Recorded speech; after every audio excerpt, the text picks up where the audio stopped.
K C Venugopal M P ടെലിഫോണിൽ ചേരുന്നുണ്ട്. Shri K C Venugopal, ഇപ്പോൾ താങ്കൾ ഈ വിഷയം അറിഞ്ഞതായി മനസ്സിലാക്കുന്നു. താങ്കൾ വീട്ടമ്മയോട് സംസാരിക്കുകയും ചെയ്തു. എന്താണ് വീട്ടമ്മ താങ്കളോട് പറഞ്ഞത്? ഒപ്പം ഇത് ആരോഗ്യമേഖലയിൽ നിന്ന് വരുന്ന ഗുരുതരമായ അനാസ്ഥ സംബന്ധിച്ചൊരു വാർത്ത കൂടിയാണല്ലോ ശ്രീ കെ സി വേണുഗോപാൽ. തീർച്ചയായിട്ടും അങ്ങേയറ്റം സങ്കടപൂർണമായിട്ടുള്ള ഒരു വാർത്ത, ഞെട്ടിപ്പിക്കുന്ന വാർത്ത. 5 വർഷക്കാലം ഒരു സഹോദരി വയറ്റിൽ കത്രിക വെച്ച് നടക്കുക എന്ന് പറയുന്ന അവസ്ഥ ഉണ്ടാക്കുക എന്ന് പറഞ്ഞാൽ അതിനപ്പുറം ഗതികേട് എന്താണ്?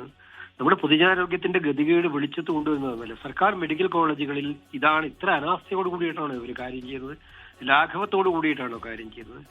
അപ്പോൾ അത് അങ്ങേയറ്റത്തെ സങ്കടകരമായിട്ടുള്ള കാര്യമാണ്. ഞാൻ അവരോട് സംസാരിച്ചു, സഹോദരോട് സംസാരിച്ചു.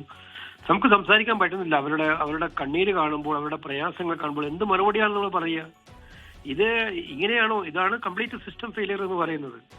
ഇങ്ങനെയാണോ ചെയ്യേണ്ടത്? മാത്രമല്ല, ഇന്നിപ്പോ കണ്ടുപിടിച്ച് മെഡിക്കൽ കോളേജിൽ പോയി അവരപ്പം തന്നെ പരിഹാരം ഉണ്ടാക്കുകയല്ലേ വേണ്ടത്. അതിനനുസരിച്ച് ഇത്തരം ഒരു കാര്യം കണ്ടു കഴിഞ്ഞാൽ അവിടുത്തെ അത് കൈകാര്യം ചെയ്ത രീതി ശരിയായില്ല എന്നുള്ളതാണ് എന്റെ അഭിപ്രായം. കൃത്യമായിട്ടും ഗവൺമെന്റ് ഇക്കാര്യത്തിൽ ഇനി ഒരു മിനിറ്റ് വൈകാതെ ഈ സ്ത്രീക്ക് നീതി കൊടുക്കാൻ വേണ്ടിയിട്ടുള്ള നടപടി ഉണ്ടാകണം.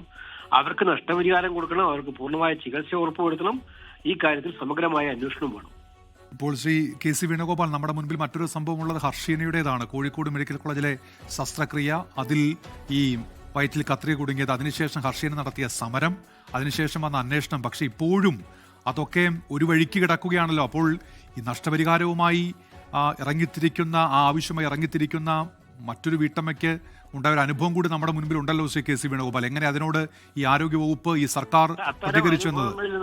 അത്തരം അനുഭവങ്ങളുടെ വെളിച്ചത്തിലാണല്ലോ ഇവരുടെ സർക്കാരിന്റെ നിസ്സംഗതയോടുള്ള സമീപനമാണല്ലോ ഇത്രയേറെ വേദന പേറി നടക്കുന്ന ഒരു സഹോദരിമാരുടെ ദുഃഖം കാണാൻ കഴിയാത്ത രീതിയിലുള്ള നിസ്സംഗത ഉള്ളത് കൊണ്ടാണല്ലോ ഇത്തരം സംഭവങ്ങൾ ആവർത്തിച്ചുകൊണ്ടിരിക്കുന്നത്. അന്നത്തെ കാര്യത്തിൽ ശക്തമായ നടപടിയെടുക്കുകയും അതുമായി ബന്ധപ്പെട്ട് പോവുകയും ചെയ്തിരുന്നെങ്കിൽ ഇത്തരം കാര്യങ്ങൾ ഉണ്ടാകുമായിരുന്നു, റിപ്പീറ്റ് ചെയ്യുമായിരുന്നു. അവിടെയാണല്ലോ സർക്കാരിന്റെ അനാസ്ഥ എന്ന് പറയുന്നത്. അങ്ങനെ എല്ലാ കാലത്തും ഇങ്ങനെ അനാസ്ഥയുമായിട്ട് മുന്നോട്ട് പോകാൻ പറ്റുമോ?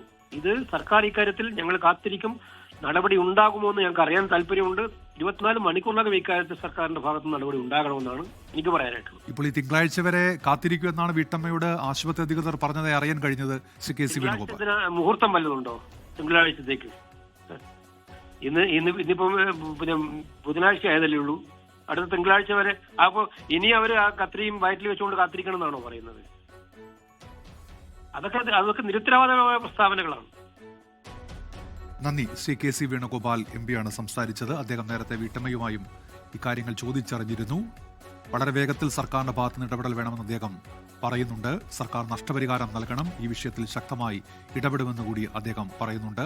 ലോകത്തെവിടെയായാലും ഏത് സമയത്തും 24 വാർത്തകളും ഓഗ്മെന്റഡ് റിയാലിറ്റി പാക്കേജുകളും എക്സ്പ്ലെയിനറുകളും വിശദമായി കാണാൻ ഞങ്ങളുടെ യൂട്യൂബ് ചാനൽ നിങ്ങൾക്ക് സബ്സ്ക്രൈബ് ചെയ്യാം.